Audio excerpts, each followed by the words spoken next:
महाराष्ट्रावर 48 खासदार टाकेवाले संपूर्ण खासदार आले. त्यांना आपल्या समाजापेक्षा आपले नेते, आपला पक्ष आणि आपली सत्ता हेच चांगलं वाटतं. आम्ही स्वतःच्या कष्टातून कमवलेल्या पैशाने लावलेले बॅनर, त्याच्यावर कुठलीही गाव बंदी नसताना आमच्यावर हे हुकुमशाही करते. कोण कोण मतदान करणार त्यांना सांगा बरं. अजूनही जर सरकारला जाग येणार नसेल तर मोठ्या ताकदीने आणि मोठ्या हिमतीने हा मराठा समाज त्यांना आपली ताकद दाखवून देणार आहे. आणि आता ही शेवटची जवळपास 1 कोटीच्या आसपास जनसागर धरून निघालेला आहे आणि तो उद्याच्याला आंतरवली सराटीत दाखल होईल. नमस्कार, मी ओमकार शेंबडे. आपण पाहताय प्रेस महाराष्ट्र न्यूज. मित्रांनो, एक आंदोलन चालू होतं. जवळपास 7 महिने ते आंदोलन चालतं आणि येणाऱ्या 24 तारखेला त्याच आंदोलनाचा शेवट निर्णायी बैठक होणार आहे. आणि याच अनुषंगाने आज आपण आंतरवाली सराटी या ठिकाणी आहोत. मागचा बॅकग्राऊंड तुम्हाला दाखवायची गरज नाही, कारण की ज्या व्यवस्थेनं हे बॅकग्राऊंड तयार केलं आहे ती व्यवस्था कोटीच्या घरात आहे. आणि त्याच व्यवस्थेची आज त्यांची जी मागणी, त्यांची जी निष्ठा या बॅकग्राऊंडजवळ जी ह्या मागच्या ह्याच्यात जी गुंतलेली ना, तीच आपण आज दाखवणार आहोत. खरं तर मागचं दाखवण्यापूर्वी मी इकडलं दाखवणार आहे, कारण की हे जे मंडळ आहेत ना, हे आपला घरचा कुठलाही विचार न करता आपल्या शेतात काय चाललं आहे, आपल्या कुठल्या ह्याच्यात काय चाललं आहे हे न पाहता आज या ठिकाणी मुक्कामी आलेले आहेत. आणि यांचंच आपण मनात काय, जो वर्षानुवर्ष ढकलला गेलेला प्रश्न आणि त्या प्रश्नाचं कदापि या सरकारनं किंवा या व्यवस्थेनं न दिलेलं आणि भिजवत ठेवलेलं आमचं घोंगडं, असंच म्हणलं तरी हरकत नाही.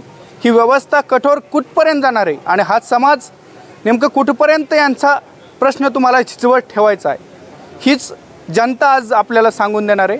आणि याच जनतेकडे आपण प्रश्न घेऊन जातो आहे. खरं तर या लढ्यात सक्रियपणे राहणाऱ्या नुसता पुरुष वर्गच नसून तर महिला वर्ग बी या ठिकाणी आज 23 तारखेला सभा उद्या आहे, सभा म्हणता येईल, बैठक उद्या आहे, पण आजच या ठिकाणी उपस्थित राहणाऱ्या या व्यवस्थेला खरं तर दाखवून द्यायचं आहे मराठ्यांची ताकद, मराठा या समाजाची ताकद काय आहे ते खरं तर आज दाखवून देणं गरजेचं आहे. आणि इतक्या सभा आणि इतक्या दृश्य करून जर या व्यवस्थेला या झिजवत जर ठेवणं जर लागत असेल तर खरंच ही नैराश्याची बाब मराठ्यांसाठी आहे. आणि आमचा हाच प्रयत्न आहे चॅनलचा की ही नैराश्य नेमकं मराठा समाजापर्यंत कुठपर्यंत ठेवायचं. नक्कीच आपण अगोदर जो प्रश्न घेणार आहेत तो महिला, आज आपल्या संग महिला आहेत आणि त्यांच्याकडून आपण जाणून घ्या. या आंतरवाली सराठीत आज 7-7:30चा टाईम आहे आणि या ठिकाणी आत्तापासूनच पब्लिक जमायला सुरू झालेले. ह्या व्यवस्थेला खरं तर हा मोठा आणि दांडगा प्रश्न विचारायची गरज आहे. मॅडम काय सांगाल, गाव काय, तुमचं नाव काय? सुलक्षणा भोसले. मी नाशिक जिल्ह्यातून आलेली आहे आणि महिला वर्गातर्फे मी बऱ्याचशा महिलांना प्रोत्साहन दिलेलं आहे आणि प्रोत्साहित केलेलं आहे. आणि सगळ्यात मोठी ही झळ ही महिलांना बसते, कारण तरुण मुलगा ज्या वेळेस मृतदेह तरुण मुलाचा जेव्हा शव ती बघते उघड्या डोळ्यांनी, त्यावेळेस त्या मातेची अवस्था एकदम अशी दुर्दैवी अवस्था होऊन जाते. आणि त्या आईनी त्या मुलाला जन्म दिलेला असतो, लहानचं मोठं केलेलं असतं. तर सर्वप्रथम महिलांनी याच्यात जास्तीने सहभाग घेणं आणि आरक्षणच्या मुद्द्याला पाटील आपले दादांना सहकार्य करणं हे फार गरजेचं आहे आणि ही काळाची गरज आहे. आणि अजूनही जर सरकारला जाग येणार नसेल तर मोठ्या ताकदीने आणि मोठ्या हिमतीने हा मराठा समाज त्यांना आपली ताकद दाखवून देणार आहे. आणि आता ही शेवटची निर्णायक बैठक झाल्यानंतर दादा जो आदेश देतील तो आम्ही मान्य करणार आहे आणि त्यानुसार आम्ही पुढचे पाऊल टाकणार आहे. एवढी मी सर्वांना विनंती करते आहे की जास्तीच्या संख्येने दादांना तुम्ही सहकार्य करावं. आणि आज जो वर्ग इथे जमा झालेला आहे त्या वर्गाचा म्हणजे मी मराठा समाजाचं खूप कौतुक करण्यासारखी गोष्ट आहे. आणि ज्या माणसाने मराठा समाजाला आज एकत्र आणलेले, भल्या भल्या लोकांना ते काम जमलेलं नाही, पण आज दादांनी ते काम करून दाखवले आहे. खरंच त्या दादांचा मला खूप अभिमान वाटतो. आणि मी नाशिकवरून साधारण मी जवळजवळ 350 किलोमीटर अंतर पार करून मी माझ्या परिवारासहित दादांना साथ देण्यासाठी इथे उपस्थित झालेली आहे. जय जिजाऊ, जय शिवराय, जय महाराष्ट्र. नक्कीच आपण पाहू शकता आणि याच दृश्यातून ह्या व्यवस्थेला मला अजून एक चेहरा दाखवायचा आहे. तो म्हणजे हा चेहरा तुम्ही पाहू शकता. आणि या चेहरा दादा काय सांगाल तुम्ही, हा का गोंधलाय तुम्ही टॅटो? हे खरं जर आपण बघितलं तर हे मनोजदादा पाटील यांच्यावरचं हे प्रेम आहे. आज हे प्रशासन आम्ही स्वतःच्या कष्टातून कमवलेल्या पैशाने लावलेले बॅनर, त्याच्यावर कुठलीही गाव बंदी नसताना आमच्यावर हे हुकुमशाही करते. तर प्रशासनाला मी आज सांगू शकतो की तुम्ही रोडवरचे बॅनर काढू शकता, पण आम्ही बॅनर कसं काढायचं? खरंच हे तुम्ही जर तुमच्यात जर खरंच दम असेल तर हे बॅनर ह्या प्रशासनाने आज काढून दाखव. म्हणून तुमचं नाव काय आणि तुम्ही कुठून आलाय? मी महादेव भगवान जाधव, राहणार बेडकुचवाडी, तालुका जिल्हा बीड. दादा किती जण तुम्ही आलाय? आज 23 तारीख आहे, उद्या निर्णायक बैठक आहे पाटलांची, आजच तुम्ही आलाय. नेमकं काय याच्या मागचं, हा रोज सरकारला काय दाखवायचंय तुम्हाला? आज जर आपण बघितलं तर 7 ते 8 महिने झाले. आज हे मनोजदादा जरांगे पाटील हा अवरात्र रात्र आणि दिवस झोपायला तयार नाहीत. कारण की गोर गरीब लेकरांच्या कल्याणासाठी हा लढा चाललेला असताना लोकशाहीच्या मार्गाने मराठ्याच्या कुणबी नोंदी सापडलेल्या असून सुद्धा हे प्रशासन त्याच्याकडे दुर्लक्ष करतंय. म्हणजे हा सरासर मराठा बांधवावर आज अन्याय आहे. त्यामुळे नक्कीच मराठा समाजावर हा अन्याय या व्यवस्थेनं खरं तर चालवलाय. कारण की एक आंदोलन 7 महिने चालावं अशी काय ती परिस्थिती निर्माण होते की या आंदोलनाला 7 महिने चालूनही या व्यवस्थेला, इथल्या धोड व्यवस्थेला जाग येत नाही. खरं तर माझ्यासोबत अजूनही या ठिकाणी मराठा बांधव आहेत. काय सांगाल, कुठून आलाय तुम्ही? आम्ही पंढरपूरवरून आलेलो. पंढरपूरकर, काय सांगाल, काय आज 23 तारीख आहे, आजच तुम्ही दाखल झालाय? दादांचा आदेश होता, जे लांबचे लोक मराठा समाज आहे त्याने आदल्या दिवशी 23 तारखेला दादांनी आम्हाला हक दिली म्हणून आम्ही इथपर्यंत आलो. आम्हाला उद्याच्याला निर्णायक बैठक घ्यायची आहे. आणि ज्या राजकारणी लोकांनी आम्हाला इतका त्रास दिलेला आहे त्यांना आता इथून पुढे ह्यांच्या काळात ह्यांना इतका त्रास भेटणार आहे. आतापर्यंत ह्यांना असा त्रास कुणीच दिला नसेल असा एवढा आम्ही त्रास देणार आहे. पंढरपूरकर सर्व तुम्ही इथं आलाय हे तर नक्कीच तुमचं अभिनंदन आहे. पण या व्यवस्थेला तुम्ही काय दाखवण्याचा प्रयत्न करणार? आता उद्या निर्णायक बैठक झाल्यावर व्यवस्थेला काय निर्णय दाखवायचा ती याचे फडतास या निर्धड व्यवस्थेला बसू शकते ना, बसू शकते की. तुम्ही कुठून आला, काय नाव? मी बीड जिल्ह्यातून आलो, माजलगाव तालुक्यातून आलो. बीड जिल्ह्याचा पंकजरावच्या विरोधातला बाबुरोल द्या. नक्की नक्की. तुम्ही काय, जय शिवराय पहिल्यांदा तुम्हाला. काय तुमचं नाव काय आणि कुठून आलाय? मी दिलीप पाटील, चाळीसगाव तालुका, जिल्हा जळगाव. काय भावना नेमकं तुम्ही या ठिकाणी घेऊन आलाय? आजची ही निर्णायक बैठक उद्या होणार आहे, तुम्ही आजच या ठिकाणी दाखल झालाय, तुमची काय नेमकं सरकारकडे मागणी आहे? दादांनी आवाज दिला, आम्ही आलो. आणि समाज म्हणून इथे येणे ही माझी जबाबदारी आहे. या ठिकाणी महिला वर्ग बी जास्त जमलाय. नेमकं या व्यवस्थेला जे 7 महिने आंदोलन चालतं आणि त्या व्यवस्थेला याची थोडीही किंचत म्हणून जाग होत नाही आणि त्यामुळे हा समाज इतका एकवटतो या ठिकाणी. नेमकं तुमच्या यावर भावना काय, नेमकं काय सरकारकडे काय मागणं तुम्ही द्याल? आमची भावना आहेच, पण आम्ही सांगू शकतो की तुमची आचारसंहिता लागलेली आहे. तुम्ही भ्रष्टाचार करणाऱ्या नेत्यांचे बोर्ड लावू शकता, तर जो मराठ्यांसाठी लढू शकतो आणि त्याचे बोर्ड तुम्ही काढा. अरे लाज वाटली पाहिजे तुम्हाला. जीवाचं रान करून हा माणूस पूर्ण अख्खा महाराष्ट्र पिंजून काढतोय आणि त्या माणसाला तुम्ही दाबण्याचा प्रयत्न करताय.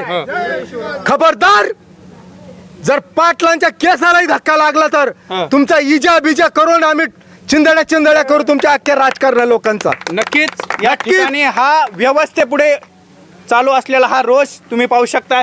हे सगळे मराठा आंदोलक आहेत. नक्कीच या ठिकाणी बाबा पण आहेत. काय भावना आहेत तुमच्या?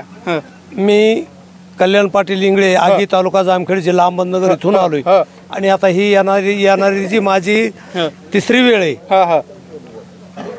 तर मी निश्चितपणाने आज या ठिकाणी सांगतो, आज 23 मार्च आहे. आणि आजच्याच दिवशी मराठा आंदोलक नेते अण्णासाहेब पाटील यांनी स्वतःच्या डोक्यात गोळी मारून घेतली. आज त्यांची पुण्यतिथी. तरी सुद्धा ह्या सरकारला ही सरकार गेंद्राच्या कातडीचे, हलगटाच्या कातडीचे, ह्या लोकांना त्याची कुठल्याही प्रकारची जाण आली नाही. आणि म्हणून ह्यांच्या अंगावर चांगल्या बारक्या वादीच्या आसाडाने, पागुऱ्याच्या आसाडाने हाणून का व्हायना, पण मराठा समाज आरक्षण घेतल्याशिवाय त्यांच्या कपाळालाच काय, पण त्यांच्या अंगावर कुठलाही गुलाल पडून देणार नाही. जे सरकारने जे 10% तुम्हाला आरक्षण दिलंय, हे पिल्लू सोडलंय मराठ्यासाठी? नाही, हे फक्त तात्पुरतं नादवायसाठी केलं त्यांनी. आणि त्यांना कुठंतरी समजूत काढायची आणि नंतर ते सगळं त्यांना दाबूनच टाकायचं होतं. परंतु हे आंदोलन चालू राहिल्यामुळं हे आंदोलन जशाच तसं चाललं. आणि त्यांना वाटलं आता हे आपण दिलंय, ह्याच्यानंतर मराठी लोक हिथून पाठीमाग आमच्या समाजात तसंच झालं. एक दिवस बरोबर आली का दुसऱ्या दिवशी अर्धी आली, तिसऱ्या दिवशी कोणीच नाही राहिलं. परंतु ह्या वेळेला सगळ्याला एक अशी व्यक्ती मिळाली का त्यांनी जेवढी लावायची तेवढी ताकद लावली आणि त्या ताकदीच्या पाठीशी मराठा समाज खंबीरपणाने उभा राहिला. म्हणून आज जवळपास 1 कोटीच्या आसपास जनसागर घरून निघालेला आहे आणि तो उद्याच्याला अंतरवली सराटीत दाखल होईल. एक महाराष्ट्राचे संवेदनशील मुख्यमंत्री ज्यांना मानलं जातं ते छत्रपती शिवाजी महाराजांच्या पुतळ्यासमोर जाऊन शपथ घेतात की मी मराठा समाजाला आरक्षण देईल.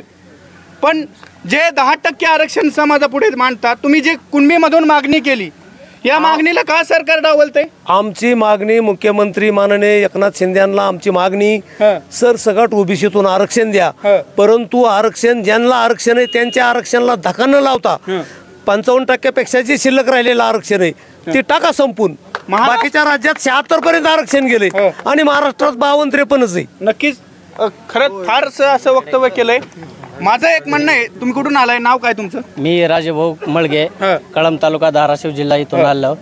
उद्याच्या बैठकीसाठी आम्ही मनोजदादा जरांगे यांचे विचार आणि संदेश आणि इथून एक ज्योत घेऊन जाणार आम्ही आमच्या जिल्ह्यात आणि तालुक्यामध्ये की मराठा आरक्षणचा गेल्या 70 ते 80 वर्षापासून जे प्रश्न प्रलंबित आहे त्यासाठी वाचा फोडण्यासाठी आणि एवढं नेतृत्व, निस्वार्थी नेतृत्व, घराबारावर तुळशीपत्र ठेवून नेतृत्वावर कुठेतरी सरकार डाग लावायचं काम करतंय. सरकार डाग लाव आतापर्यंत सरकारनं तीच गेलंय, फसवेगिरी करायची आणि आंदोलन कसं मोडीत काढायचं, गाजर दाखवायचे वेगवेगळे. 10%चं आहे ती गाजर आहे, ही काय टिकणार नाही आरक्षण. लोकसभा झाल्या ही आरक्षण 10%चं विरुद्ध होणार आहे. त्याच्यामुळे ही मराठा समाजाची मोठी फसवणूक आहे. तर यापुढं मराठा समाजाने लेकरं जर पुढे भविष्यात घडवायची असली, जीवन जर ठेवायची असली तर हा लढा तीव्र करून आरक्षण पदरात ओबीसीतून पाडून घेतल्याशिवाय पर्याय नाही. नसता इथून पुढे मराठ्याच्या लेकराची सरण यात्रा दिसतील एवढं सांगतो मी. आणि समाजाने सगळ्यांनी एकजूट करून आदरणीय मनोजदादा जरांगे पाटील साहेबांच्या नेतृत्वाखाली पूर्ण महाराष्ट्रभर लढा देऊन येणाऱ्या लोकसभा निवडणुकीमध्ये या सगळ्या पक्षाली चारी मुंड्या चित केल्याशिवाय पर्याय नाही. शिवाजी महाराजांनी स्वराज्य घडविलं, त्या स्वराज्याचा आधार ठेवून डॉक्टर बाबासाहेब आंबेडकरांनी राज्यघटना दिली. बाबासाहेब आंबेडकर सुद्धा म्हणले होते जर समाजकारण करायचं असेल, समाजाची उन्नती करायची असेल, विकास करायचा असेल तर राजकारण हातात आल्याशिवाय आपल्याला काय करता येणार नाही. त्याच धर्तीवर मराठ्याला जर आरक्षण मिळायचं असेल तर जिल्ह्यात जिथं कायदे तयार होतात तिथं आपले माणसं खासदार आमदार म्हणून निवडून गेले पाहिजेत, तरच मराठ्याला खरं आरक्षण मिळणार आहे. आणि ही जी व्यवस्था तुम्हाला असं वाटत नाही ही मराठ्यांना आरक्षण देईन? कारण की 58 मोर्चे मराठा समाजाने टाचणीचा कधी कल न पडता काढले आणि 7 महिने झालं आंदोलन चालू आहे, पण या व्यवस्थेला जाग का येत नाही असं तुम्हाला काय वाटतं? बरं काय सांगा. या सरकारनं आतापर्यंत गेल्या 7 ते 8 वर्षामध्ये मागच्या काळामध्ये मराठीचे 58 मोर्चे निघाले. कुठे हिंसक ओळख नाही, काय नाही. परंतु जे पूर्वी अनाजी पंथ होते, आता अनाजी पंथांनी वेळोवेळी मराठीचं आरक्षण मोडीत काढलंय. काहीतरी फसवेगिरी करायची, तात्पुरतं द्यायचं आणि निवडणुका संपल्या, वेळ गेली की त्यांचे ते आहेतच सदावरती. फक्त निवडणुकी पुरतं हे आपल्याला गाजर आहे, गाजर दिलं, गाजर आहे. हो हो, खरंच मराठा समाजाच्या या भावना आहेत. नक्कीच या ठिकाणी नाव काय बाबा तुमचं? नानासाहेब ज्ञानदेव पडगण, धाराशिव जिल्हा. धाराशिव जिल्हा. खरं तर महाराष्ट्रात बीड आणि धाराशिव आणि नांदेड हे एकदम ऍक्टिव्ह जिल्हे मानले जातात या ठिकाणी. परंडा तालुका. ओके, काय सांगाल बा? दादाने आदेश दिला होता मराठ्यांनी सगळ्यांनी या आणि विचार ऐकून कामाला. तुम्ही 23 तारखेला तुमचं सगळं रानातलं शेतातलं काय असेल ते लांब, आमचं 250 किलोमीटर अंतर असल्यामुळे आम्ही गाडीवर आलो, टू व्हीलरवर आलो. टू व्हीलरवर व्हीलरवर आला. आलो. किती किलोमीटर अंतर आहे? 250. नक्कीच या व्यवस्थेला आज जाग यायला पाहिजे होती. या व्यवस्थेला एक जाग म्हणून हे 250 किलोमीटरचे ग्रस्त आहेत. 250 किलोमीटरवर टू व्हीलरवर आलात. 60 वर्ष तुमचं वय आहे. मी काय म्हणतोय, हा जो टू व्हीलरवर आलात या कुठल्या इथालच्या कोणत्या माणसाने तुम्हाला 1 रुपया दिलाय? तुम्ही स्व खर्चातून आलाय. हा व्यवस्थेला जो डाग लावण्याचा मनोज दादांना प्रयत्न होतोय त्या व्यवस्थेला हे ज्वलंत असं उदाहरण आहे. जो माणूस 250 किलोमीटर स्वखर्चाने येतो, आपले कामधंदा सोडून येतो, हा काय फुकट येत नाही. हा इथल्या व्यवस्थेला दाखवून देण्यास येतो. कारण की माझा मुलगा त्या ठिकाणी 1 मार्काने जातोय, 2 मार्काने जातोय, म्हणून या ठिकाणी टोपीवाले माणसं आहेत. यांचं काय काम आहे? फक्त माझा मुलगा, माझा नातू या ठिकाणी शिकला पाहिजे. हे सगळ्या व्यवस्थेचं तुम्ही सगळीकडे कॅमेरा काय बाबा काय सांगाल? बरोबर सगळीकडे तुम्ही काय मी श्रीरामपूर तालुका वाडाळ तालुक्यातून आलाय. काय भावना आहेत तुमच्या? या व्यवस्थेला 7 महिने झाले जागे नाही. नाही, शासनच मूर्ख होय. शासनाला जागा आणण्यासाठी मराठी समाज एक जर आला तर शासन बरोबर जागेवर आल्याशिवाय राहणार नाही. नेमकं तुमच्या भावना काय आहेत? मराठा समाज एकत्र यावा, मराठा समाज सर्व एकत्र आहे. फक्त या व्यवस्थेपुढे जाण्यासाठी, म्हणजे या व्यवस्थेपुढे जे आपण जे लोक पाठवले ते गद्दार आहेत. गद्दार काय सांगाल? चाटुगिरी करणारे नेत्यांची चाटुगिरी करणारे, ते नेत्यांची चाटुगिरी करणारे ते नेते. आणि त्यांना आपल्या समाजापेक्षा आपले नेते, आपला पक्ष आणि आपली सत्ता हेच चांगलं वाटतं. मराठा समाजाशी काही घेणं देणं नाहीये. मराठा समाजाने गेल्या पिढ्या टोपीपासून तर पार आपल्या तरुणापर्यंत ज्यांनी या लोकांना मतदान केलं त्यांच्याविषयी तुमच्यामध्ये काय भावना आहे? माझं असं म्हणणं आहे की मराठा समाजानं आता एक पण घेतलेला आहे. मराठा समाजानं आता एक पण घेतलेला आहे.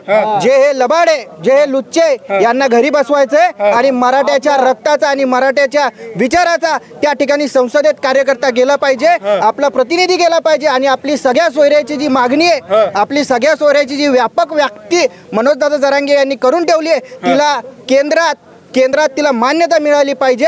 आणि मराठ्याला ओबीसीतूनच हक्काचं 16% आरक्षण आपलं होतं, त्या हक्काचं टिकणारं आरक्षण भेटलं पाहिजे आणि सगळ्या सोयऱ्याची अंमलबजावणी ही झालीच पाहिजे, ही आमची मागणी आहे. इथे जे सर्व जिल्ह्यातून महाराष्ट्रातले आलेत, मला सगळ्याला एक विचारायचंय की बा उद्या जर जरांगे पाटील मॅनेज झाले तर तुम्ही त्यांच्या मागे उभा राहणार का? ही व्यवस्था त्यांना होऊ शकत नाही.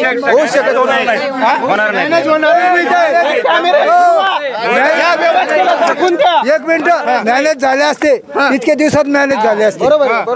पैशाचे लालची नाही ते मॅनेज होणार म्हणून सीबीआय SIT वगैरे लावलेली आहे त्यांच्यावर. जो माणूस मरणाला भेट नाही तो बाकीच्याला कशालाच किंमत देणार नाही.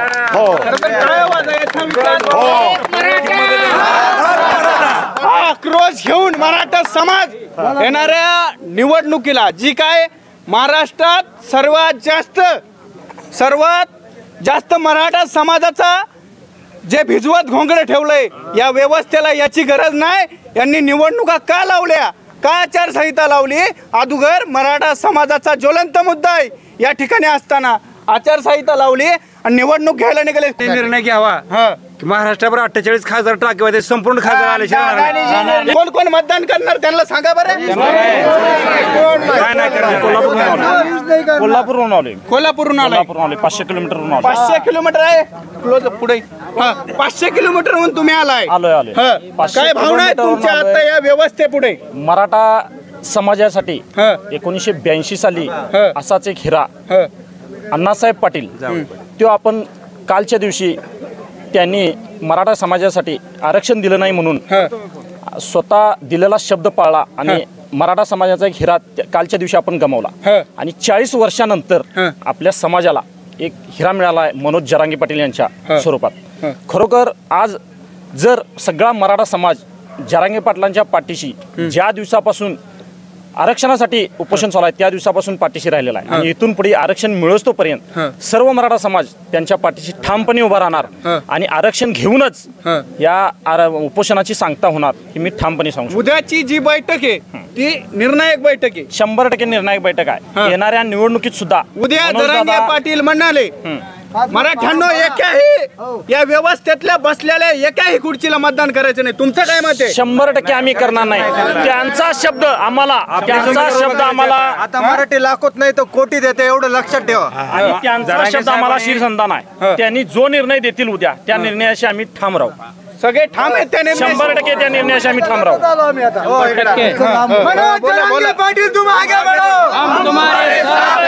खर तर या व्यवस्थेला काय भावना तुम्हाला सांगायच्यात? मी माझं नाव संजय जगदाळे, शिरभावी तालुका सांगोला, 400 किलोमीटर म्हणून आलोय. ओके. दादाच्या हाकेला माझा सरळ प्रश्न आहे तुम्हाला की तुम्ही 400 किलोमीटर किती जण आलाय तुम्ही? आम्ही 20 जण आहे. 20 जण आलाय.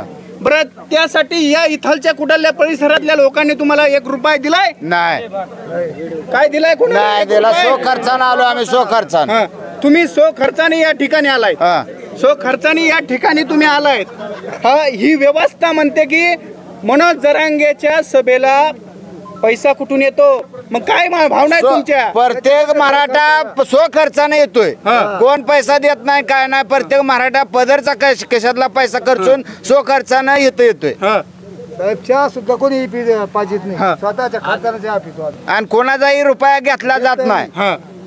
खर तर या भावना या व्यवस्थेला सांगितल्या पाहिजे. खर तर हा मराठा समाज जो 500-500, 400-400, 250-250 किलोमीटर होतो हा स्व खर्चाने येतो. पण इथली निर्लज्ज व्यवस्था म्हणते की यांना मॅनेज केलंय, यांच्या मागे कोणतरी हात आहे. आणि ही भावना हे सगळे सांगतायत की आम्ही स्व खर्चातून आलोय पण यांना हे आंदोलन मोडीत काढायचं. काय भावना? काय तर खोटं नाटक बोलून हे आंदोलन मोडीत काढायचं. यासाठी हे सगळे कट रचले जातात. सगळे कट रचले जातात. मान्य करत उद्या दादांची सांगेल ती जनता मान्य करा. दादा म्हणतायत माझी अशी भावना नाही, मी या व्यवस्थेला पुढे टाकून देईन. पण जर समाजाची भावना असती, जर समाजाची भावना असेल तर प्रत्येक जिल्ह्यात आपला खासदार उभा करायचं. ही सर्व समाजाची भावना आहे. दाखवून द्या या महाराष्ट्राला. हा महाराष्ट्र जो 7 महिने तब्बल या मराठा आरक्षण भिजवत घोंगडे ठेवतो, आज ती व्यवस्था आता तुमचा कार्यक्रम केल्याशिवाय नक्कीच सगळे मी सर्वांकडे येणार आहे. मला सगळ्याच्या भावना घ्यायच्या. आज स्पष्ट ही व्यवस्था म्हणते. तुम्ही कुठून आलाय? माझं नाव बिभीषण पर्यागबाई शाहराज कदम, राहणार बिरवली, तालुका औसा, जिल्हा लातूर जिल्ह्यात आलाय. पायी मी जनजागृती करीत आलो. पाय तुमच्याकडे एकदा कॅमेरा यांच्याकडे घ्या आणि काय म्हणताय डबल एकदा सांगा. तुम्ही पायी कशाने आलाय? जागृती करत आलाय. जनजागृती करीत आलाय मी. मग तुमची या व्यवस्थेपुढे काय म्हणणं आहे? बरं, माझं कविता आहे. बरं, मला एक सोपा प्रश्न म्हणायचा आहे. तुम्हाला मुलं किती? 2 आहे. ती 2 मुलं आहेत. 2 मुलं आहेत. त्यांचा जो प्रश्न आहे या व्यवस्थेने झिजवत ठेवला की आरक्षण नाही, कारण मी ज्याच्यासोबत शिकतो तो माझ्या पुढे जातोय, असे जो माझ्या समोर शिकतोय तो पुढे जातोय, पण ही व्यवस्था माझ्यासाठी, माझ्या लेकरा बाळासाठी पुढे जाऊन देत नाही. काय म्हणणं आहे तुमचं? चलत आलाय आज तुम्ही? चलत आलाय. ही काय करायला यंत्रणा जी आहे का, शासन यंत्रणा, ही घोड्याची आणि गाढवाची शर्यत लागली. घोडे मागं पडले आणि गाढव पुढे गेले.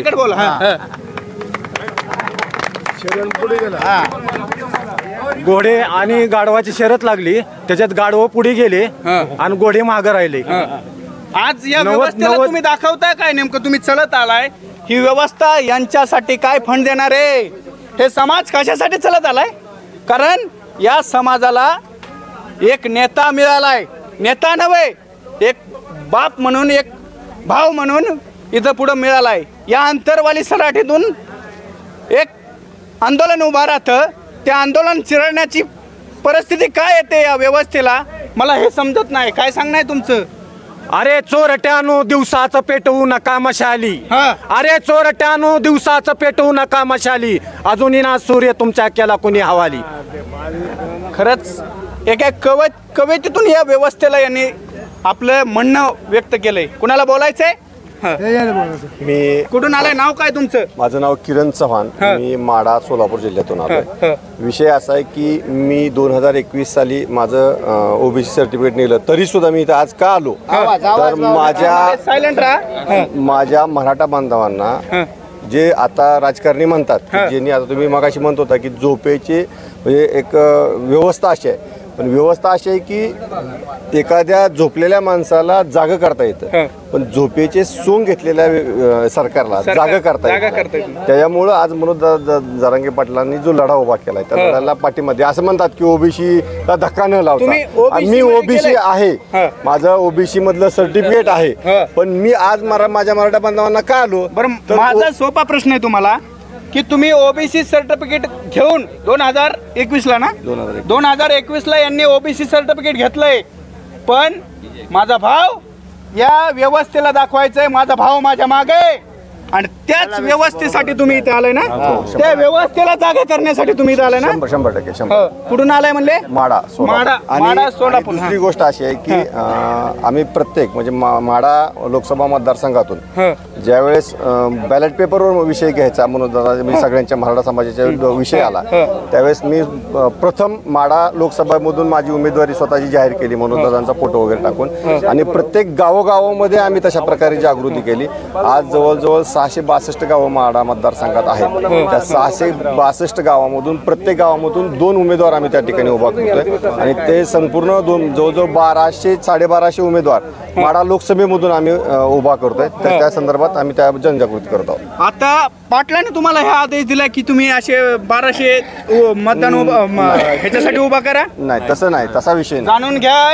जाणून घ्या या व्यवस्थेला जागा करण्यासाठी आज आपल्या परीनं जो काय निर्णय पाटील देतील त्याच्या मागे ठाम आहेतच, पण जर वेळ आली तर आम्ही 100% लोकसभा लढवणार. पण पाटलांनी ज्या क्षणाला आदेश दिला त्या क्षणाला त्यांचा आदेश हा अंतिम निर्णय अंतिम असा. अवघ्या महाराष्ट्रातून या व्यवस्थेला जागा करण्यासाठी हा समाज इथं आलाय. या समाजाची भावना काय? माझ्या लेकराला, माझ्या नातवाला आरक्षण मिळावं. का हो बाबा?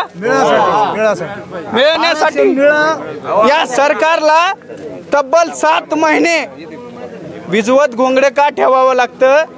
काय सांगाल? नाही, ते आरक्षण आपल्याला कशा करता घ्यायचं, म्हणजे यायला दाखवून द्यायचं कापून काय किती ताकद आहे आपल्याला. नक्कीच मराठी समाजात नक्कीच. सर हा ओके, 2 मिनिटं थांबा. कुठून आलाय? मी सोलापूरहून आलोय. सोलापूर जिल्हा सांगोल तालुका शिरभावी गावातून आलोय. माझं नाव संदीप चांगदेव जगदाळे. आम्ही जवळजवळ 10-15 गाड्या घेऊन आलेलो शिरभावी गावातून, एका गावातून. आणि प्रत्येकाने आपल्या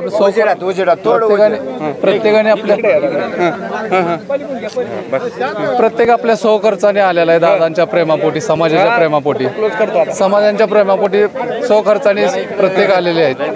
एक 10-15 गाड्या आमच्या आलेल्या आहेत. लांबून आल्यामुळं आम्ही संध्याकाळी आलेलो आहे. आणि कसं आहे, मराठा समाजाला ह्या सरकारनं फसवलेलं आहे, गाजर दाखवलं, वेळोवेळी फसवण्याचा प्रयत्न केलेला आहे. नक्कीच तुमच्या भावना आम्ही समजू शकतो. वेळोवेळी फसवण्याचा प्रयत्न केलेला आहे. हा या व्यवस्थेला ज्वलंत मुद्दा दाखवण्याचं काम केलंय. आणि कॅमेरामॅन संजित साबेसह मी ओमकार शेंबडे थांबतो. धन्यवाद.